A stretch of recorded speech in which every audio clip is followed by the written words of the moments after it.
Girl, we got some tea? With the honey and the sugar. Nah, we gonna need some wine for this one. Well, wine me, please.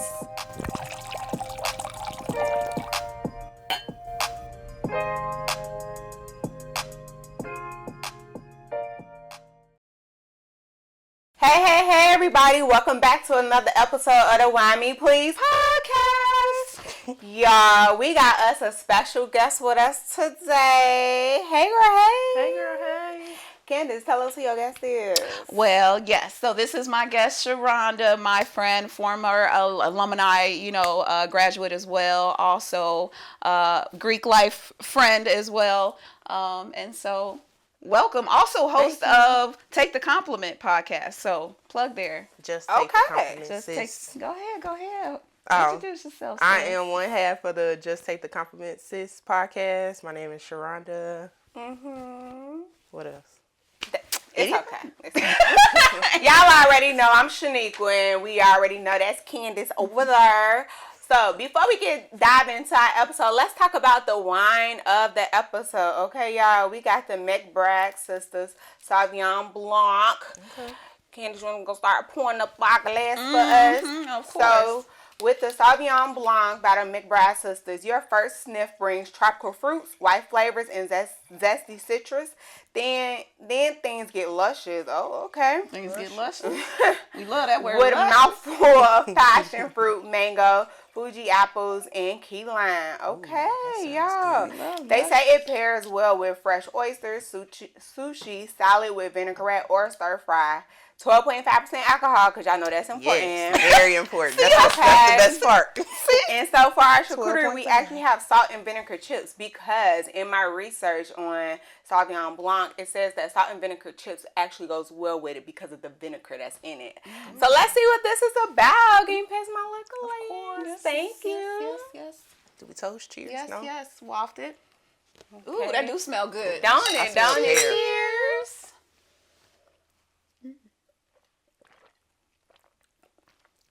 I like it. I like it. What is that? It has an interesting aftertaste. But Yeah. I like it. I can't. It's like I've tasted, but It's what like is it? It's like very piney or something. It's almost like a natural thyme Like pine. something herby. Earthy. I feel like I gotta aftertaste of like Earthy. some hot Earthy. sauce. Hot sauce. Like hot sauce and chips. That's like the aftertaste is giving me. I don't know. I like it. I like it, but it's like earthy. something. Earthy I'm is what just you saying, said. Like, I can't wait to taste that out. I taste like hot sauce and chips. You know, like when you eat like Frito, like trying to find chips a with girl. hot sauce, and then like when it goes down, like I tasted it in my throat. I'm trying to find where she at. I'm trying to find. It's okay. Pass me my chips. Let's see how we like it with the chips. Yes. Let's see. You literally have chips? Yes. Oh, man. Yes. I'm not putting this wine down. I It's spilled my chips, but I'm gonna eat It's that. okay. We gonna eat it anyway. We are gonna eat that anyway. I wasn't putting the wine down. The wine good.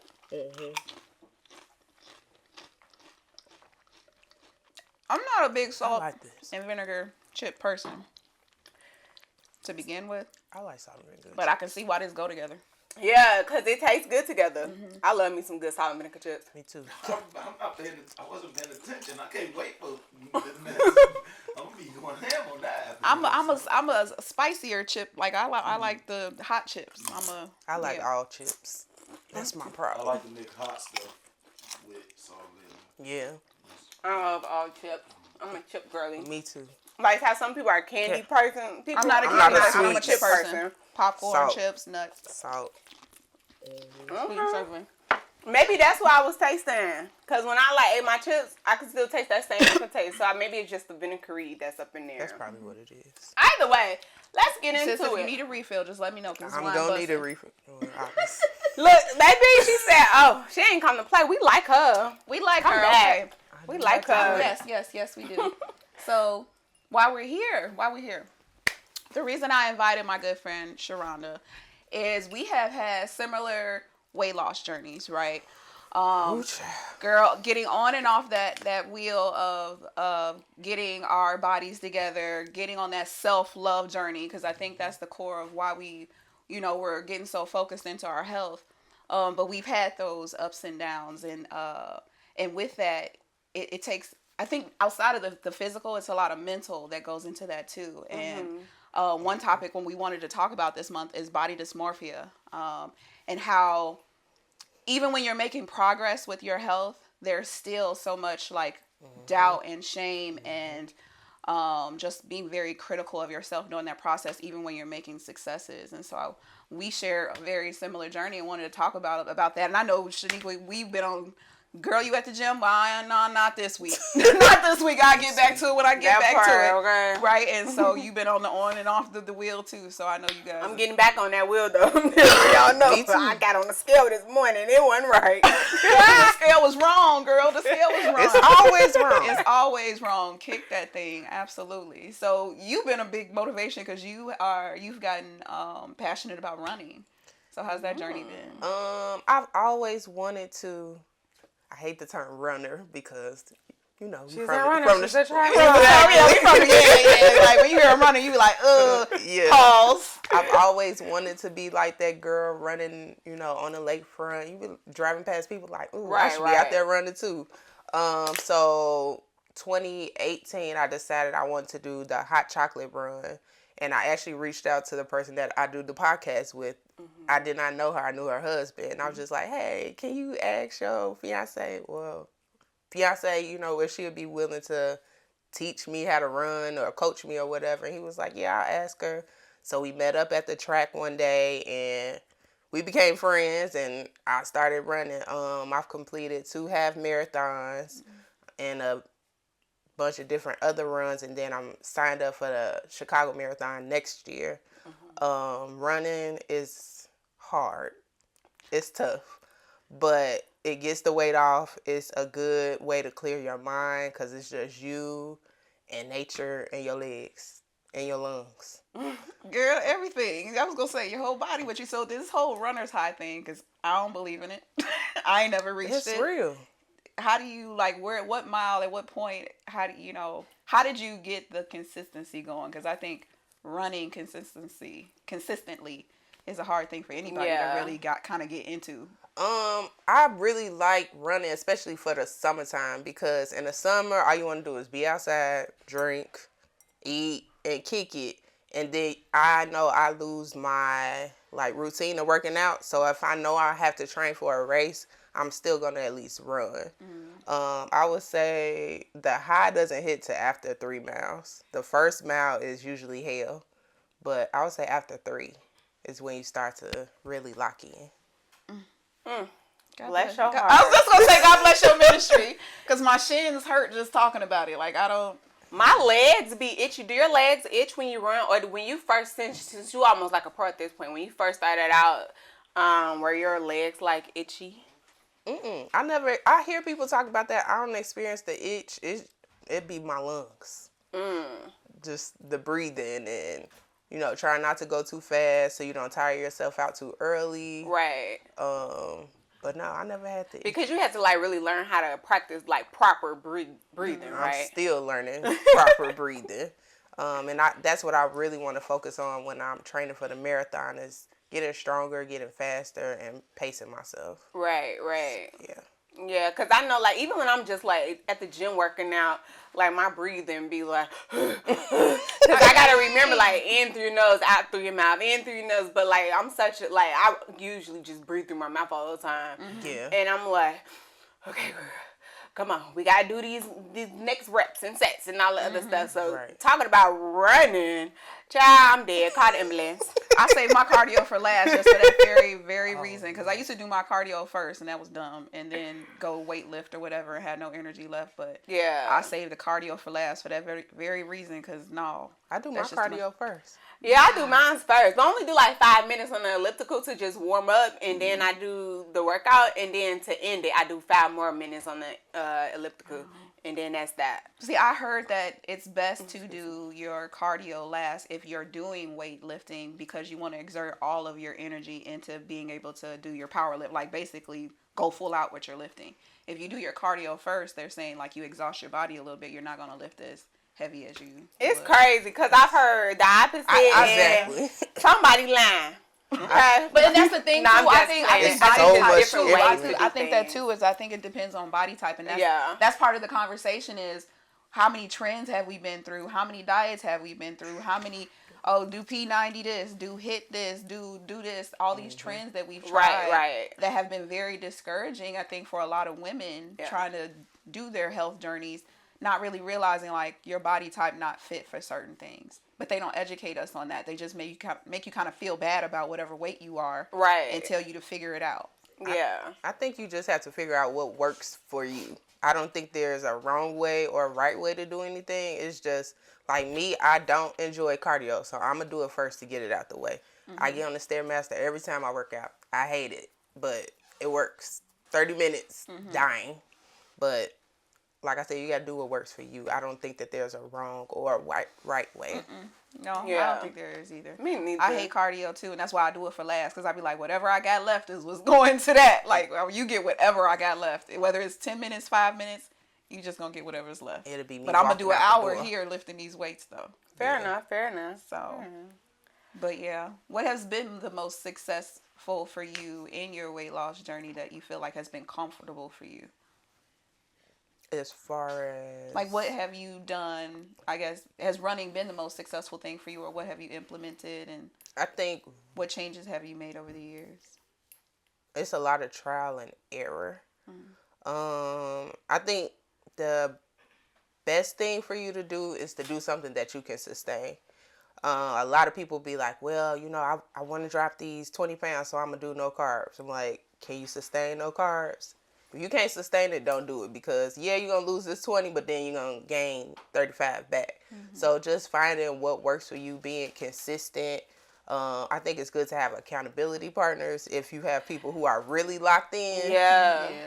Because like me and my podcast partner, we used to go to the gym early in the morning, and I'd be like, man, I hope she don't text this morning and say we going. And she'd be like, you up? I'm like, fuck. Like, I guess we still got to go. But if it's just you don't feel that pressure. You're just like, well, I'll try again tomorrow. But it's something about like letting somebody else down that'll make you feel more accountable. So I think having an accountability partner, taking pictures is really important, because I was just about to say that. You see your body and you're in your body all the time, so you don't see those changes. So if you take a picture or video, you be like, okay.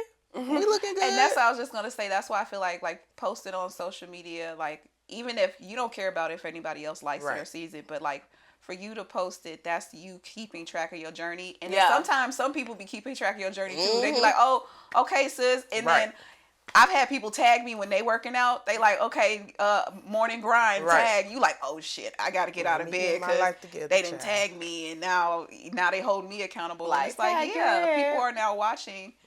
You are now being held accountable a little bit more. So see, that's why I don't post pictures, because I don't need nobody like, where you at, bruh, in my bed, and I'm not getting out, because you can't make me feel guilty.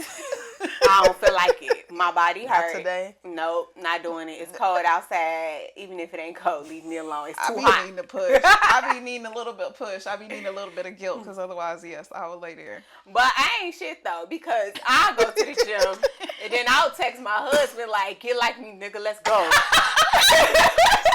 That you stirring the pot like you barely made it, but you like, oh, but I made it though. I made it though. Where you at though? I think that I like that competitive nature though, because I think it's motivating. It's like, all right, now watch, he gonna try to beat you to the gym next time. Right, and then watch, I ain't gonna be in that motherfucker for another 3 weeks, and then do the whole thing all over again. Like, what's up? Where you at? That's why I go to the gym. Like, I could work out at home, but I struggle with working out at home because I don't feel like I have enough like motivation. Kind of like, that's so crazy. I feel like when I start working out from home, I'm actually a lot more consistent when I work out from home than I think it's just the mere fact of I don't have to get in my car and drive somewhere. It's like, girl, the TV is downstairs because I can just connect my app and throw clothes on or not, because I'm at home. Yeah, like, if I want to work out ass naked, that's just what I'm gonna do at that moment. But at least I did it though. Yeah. And then I'm gonna go back to bed.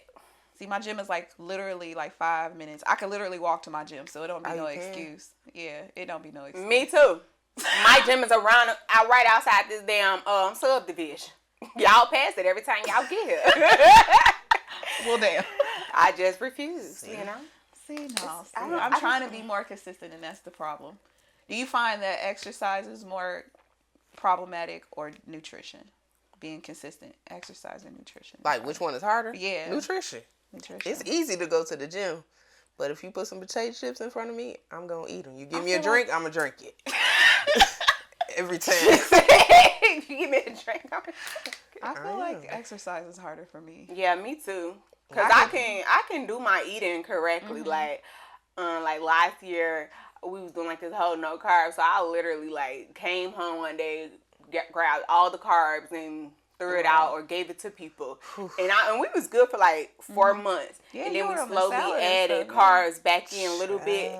But because I do most of the grocery shopping, it's easier for me to control what's coming in. I can't talk.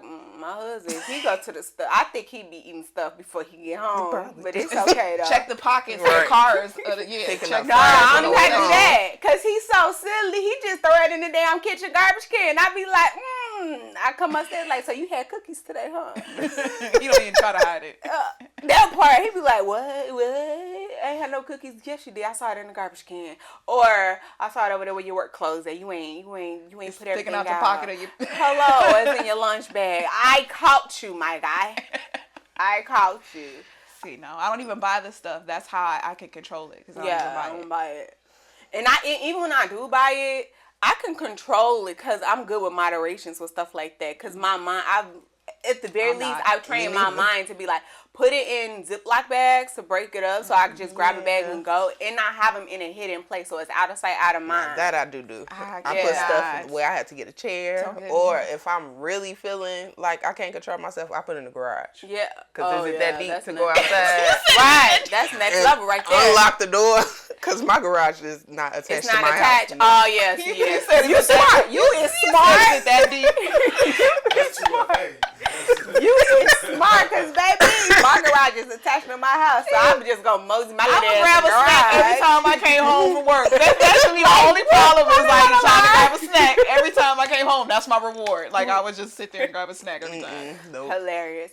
Do you guys, because you guys have been more on your weight loss journey and workout journey, fitness journey, way more than me and consistent.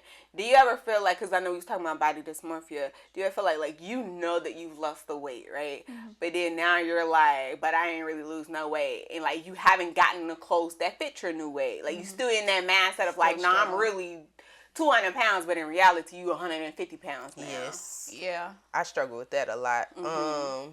One, because of my body type, I'm more like straight up and down. So even when I lose weight, I could sometimes still fit stuff that I fit when I was larger. Mm-hmm. So it doesn't feel like I lost weight. But then I look at pictures and I look at my face and I'll be like, you can see the difference. Girl, yeah. But it depends on the day. One day I might feel like, oh, you looking good today. But then another day I might feel like I still look like when I weighed 300 pounds. But it's hard. I think for me, it was like almost this entire year, I kept buying stuff that wasn't the right size. I still do like that. I'm in the transition of like trying to phase out clothes. And I got rid of a lot of clothes, but I was trying to buy new stuff online and still kind of going in between sizes and still not knowing like getting the correct size. Still buying the 2X like girl. Yeah, still going up a size just in case there's some snug room, which... There is it. Yeah, so it's been a lot of that in your head about, the progress you made. And then like, I don't know, I think just generally shopping online is just complicated because you just can't trust the site. Yeah. No matter what size you are. It's different. Yeah, no matter what size you are. And I think that makes it, I don't know if that plays a toll on people mentally too, that it's a lack of consistency on size as well, but... Right, because the American-made 8 is not the same as a China-made 8. Yeah, exactly. Or a big booty 8. That part ain't the same as a little booty 8. Right. Yeah. And I think we can share them struggles of like the big booty problems of like it don't fit. I ain't got she got some booty too, but you know what I mean? Where it's just like the stuff don't ever fit correctly. Like it's just it's very, very frustrating trying to find something that fits all the areas and it don't. Yeah, it never will. You gotta literally get our pants taken in. Mm-hmm. And that's why we end up in a like elastic material and stuff. Like, why y'all always in leggings? Right, because it's the only thing comfortable. It's the only thing to fit. Yeah, like, or else clothes I'm be having, because I hate, just about every pair of jeans I have to put on a belt just because my waistline is so much smaller, right? And then if you having that stupid ass gap in there from the belt, but I did learn like on TikTok a while ago, like this lady who's curvy, she was talking about how like she literally has to take her pants to the cleaners and get the waistline so much adjusted. money, yeah. And I'm like, I don't got time for I ain't got much money for that. For all I'm that. not 'Cause that doing stuff add up. That stuff add up. I'm not doing that. But you know who jeans I do like for myself? Yeah, who? Old Navy. Old Navy slaps. Old Navy. Old Navy does. Their snap. jeans fit American me really Eagle. well. They do. They do. And every time they have their little sale, They're business baby, casual too. I got a lot of business casual yup. from them, and they fit really well. Yeah. So, tell me about some of the mental hurdles you had to get over. Still under them. She said I'm still under them. I ain't jumped over yet. We'll talk about that a little bit more of like, again, knowing your progress, but like, I don't want to say imposter syndrome, but like you're still hard on yourself despite the progress you've made. Because I feel like I can always be doing more. And that's in every area, I feel like, of my life. I feel like you can be going a little bit harder. You can push yourself more. Thank you. I don't know. Comparison. That's what it really is. Yeah. Because I look at other people and they'll be like, I lost 50 pounds in 6 weeks. Okay, I'm exaggerating, but I'm like, damn, I'm still trying to lose these same 20 pounds I've been trying to lose for a year. But then I also know that I like to buy potato chips. So it's like, are we holding ourselves accountable? Right, like, hello. Yeah, I would say comparison is a big thing, and not giving myself credit. Like, you did that. Yeah. And, you know, congratulating yourself on the way. Not just waiting until you get to a certain point. Like, okay, when I hit this number, I'll be happy. And that's the biggest lie I've ever told myself. Because, the weight I am now, I never thought I would see this number. But I'm not satisfied. So it's just like, you really have to do that internal work. Yeah. Before you feel fulfilled. Because it's not a number. It's not a dress size. It's really, like, your mental. Yeah, and that's why I'm big on the internal gratification, because even with like a lot of people saying congrats and you look good and stuff like that, like people don't know how much pressure that can be for somebody that's like trying to do the self-love thing. It's like, you know, they're not trying to say you look bad before, Right. but you almost kind of feel like, well, dang, like y'all ain't checking for me y'all before. wasn't checking with me Right. before. Like, was I not cute and popping back then? But like, then they did more. yeah, so it makes you feel some type of way, into the pressure to kind of hold that too. Yeah. Of like if you do gain 5 pounds on the scale, and now you in your head are like, oh, I can't eat that this weekend. I can't drink that this weekend, and it does become psychological. Yeah. And then the pressure, like you said, to keep it up, because you be like, oh, she look good. Then you gain a little weight, like, oh, she blowing back up again. Right. Because I've said that about other people, if I'm being real. Like, damn. We know she we all looking a little have. swollen. We all have. Yeah. And don't know sometimes, because I didn't see my journey go up and down and didn't know when it was going up. And then you look and you like, oh, bitch. Like, when did you not notice that you was going back up? Why didn't like nobody this? tell me? Why nobody? I know. Right. Like, smoke signal, bitch, put it down. Like, you want to go to the gym, friend? I got this salad recipe, friend. Because, you know, you thought you was doing so good in the gym, and it kind of trickled a little bit. Because I even think I was still active during that time that I gained weight. I just wasn't as active. But I was just like in my head, like, oh, things are still fine. And it's not, again, I was fine. It's interesting that you said that, because, like you said, like, y'all sometimes say things about the people like, oh, that weight going back up. And I always wonder, don't judge me, but I always wonder, like, do people really not know that they're gaining weight? Like, at what, like, because I know I'm hypercritical of myself. Like, I'm always looking in the mirror like, okay, your stomach look a little big today. Stop eating that bullshit. You know what I'm saying? Or, you know, did we go to the bathroom? Is this just I need to go to the bathroom? Right. I'm bloated. Like, all those things. And it's like, but to see people like just blow up, and I think like to just blow up so fast, it's like, oh my God, did they not see the signs? Like, what was happening in their life? Did they not gradually see like they kept gaining weight? You had to keep buying new clothes. You kept going up a size. You might you know? not. Like with me, like I was saying, with my body type, sometimes I don't have to buy new clothes when I gain weight. Now I can notice when they feel a little more tight, Right. Yeah. or more comfortable. But like I would say, when I gain like 50, 60 pounds. I didn't realize it until much later. I was dealing with depression, so when you're in that dark cloud, you don't really see that's true. stuff. That's true. Yeah. And for me, my job before, it was a lot of oversized dressing anyway. Right. So like when my clothes it took me a while for me to start filling out my clothes, and I'm like, I'm filling these out like way more comfortable than I was. It's not baggy no more. Yeah, they not baggy no more. Like this fit for real. Right. Like what's up with So this? I didn't really have to buy new clothes at first because it was like my clothes were already a size up anyway. Right. So that's how like psychologically I didn't realize it. That's true, and I can also imagine people probably be like how you saying like, oh wait, I'm starting to fit these now. But I can imagine somebody in your situation probably saying, dang, they ain't making these like they used to make them. They running small. What's happening here? Put them in a bag too. Right, but in reality, in no, the baby, wash, the no. weight is just starting to pick up because of whatever reasons. You know, Right. like you said, depression, and we all, you know, as therapists, we know that when somebody is in the depressive state of mind, like. All rationale is out the door at that point. You know, anything that they should be able to notice is just not at the forefront. Not paying you know? attention to So stuff I like get that. that. You I don't have get the energy that. to. Yeah, child. Yeah. I knew I gained weight. I compare my weight now to my wedding day weight. That's how I know, like, where I'm at. Because I'm like, wait a minute. Why these pants getting so tight? When I had to start buying too many new pairs of pants, I said, oh, baby, we got a problem here. Yeah. Let me go on and get on that scale. And I was like, oh. Let me go and get in that gym. Right. My I whole don't need thing, to eat bad. my whole thing is like going up and down the stairs, breathing heavy. That's when I That stopped. part- That was the knees part cracking. that was the part that was getting to me around my house, is getting up and down them stairs, and I was like, why are you out of breath? And that's when I was like, no, you need to take your butt back to the gym, No, because seriously. just overall health, you Yeah. shouldn't be winded going up the stairs. No, seriously. And I think that's when I started noticing for me too, like going up the stairs and my knees would hurt. And I'm like, why does my knees hurt?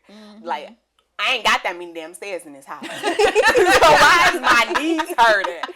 Got on that scale and it told me why. Yeah. Went to the doctor and they told me why too. I said, oh, Yeah. Oh, hell. No, and then it's just survival, just survival. Like the world is crazy. My whole thing is, look, you just never know. You just get in shape just in case.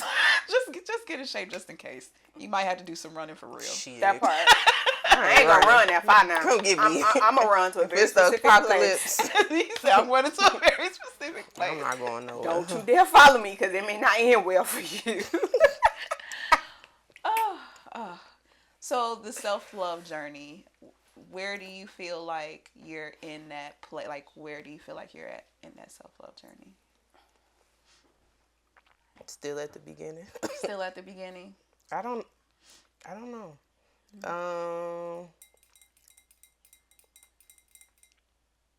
That's a loaded question. It is a loaded question. Because I know it's ever evolving, right? It's ever growing. I don't think any of us become like 100%. I'm not going to say not 100% confident. Like we have flaws that we don't necessarily adore about ourselves. But getting to a place of not complacency, but contentment with who you are. And even some of those flaws and mistakes and things, like just falling in love with the journey of growing. I don't know how to answer that.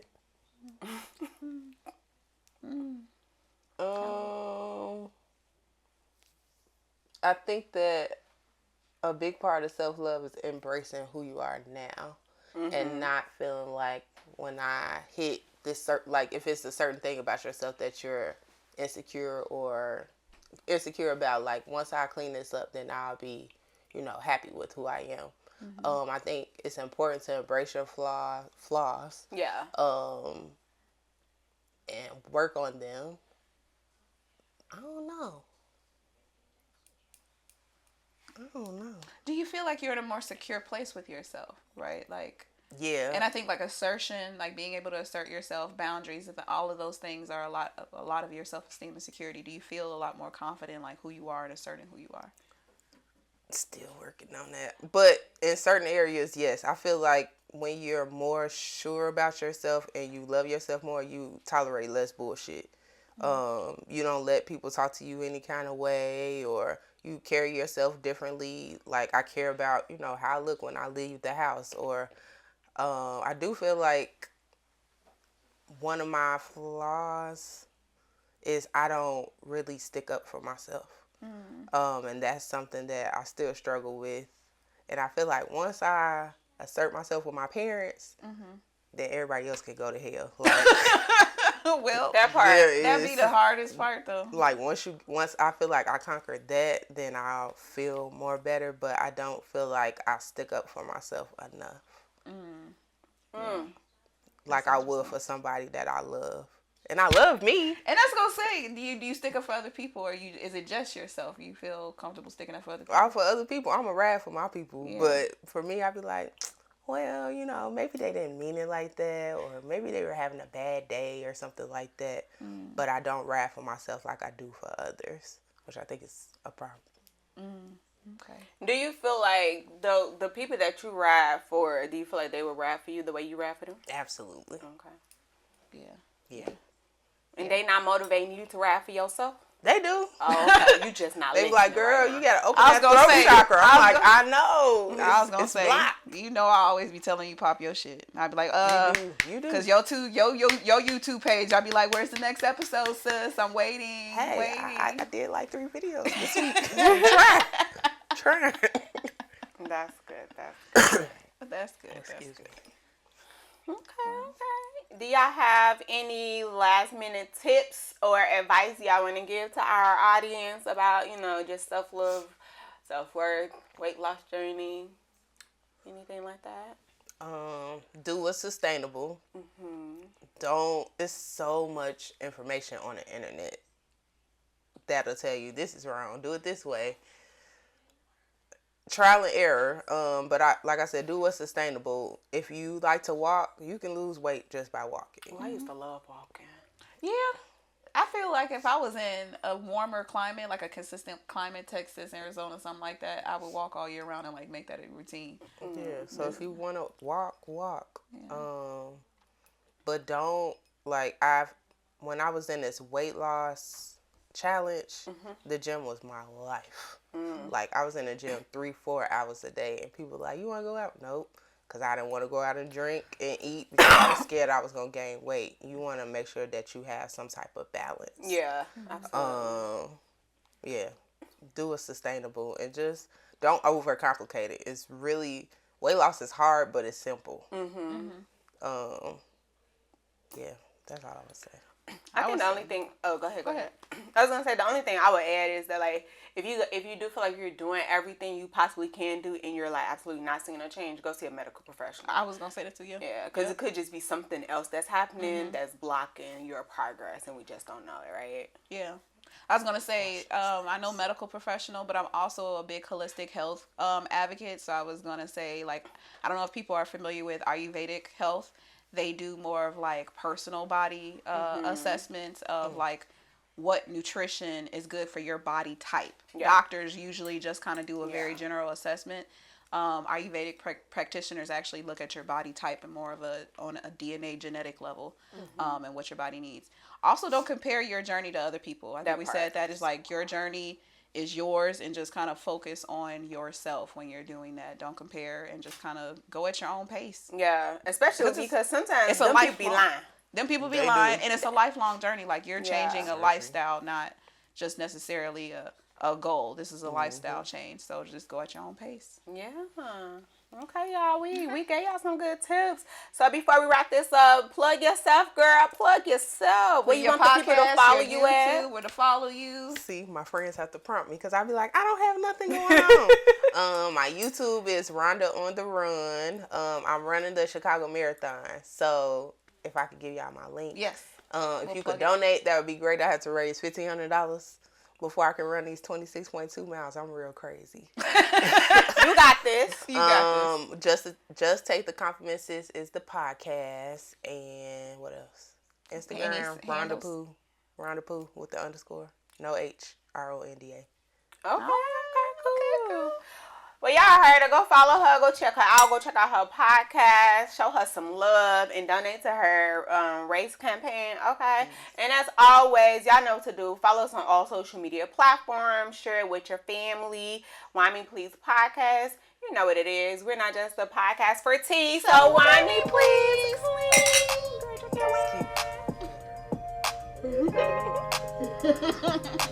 All right. We did good. And don't forget, if you want our advice, send us an email to advice@winemepleasepodcast.com.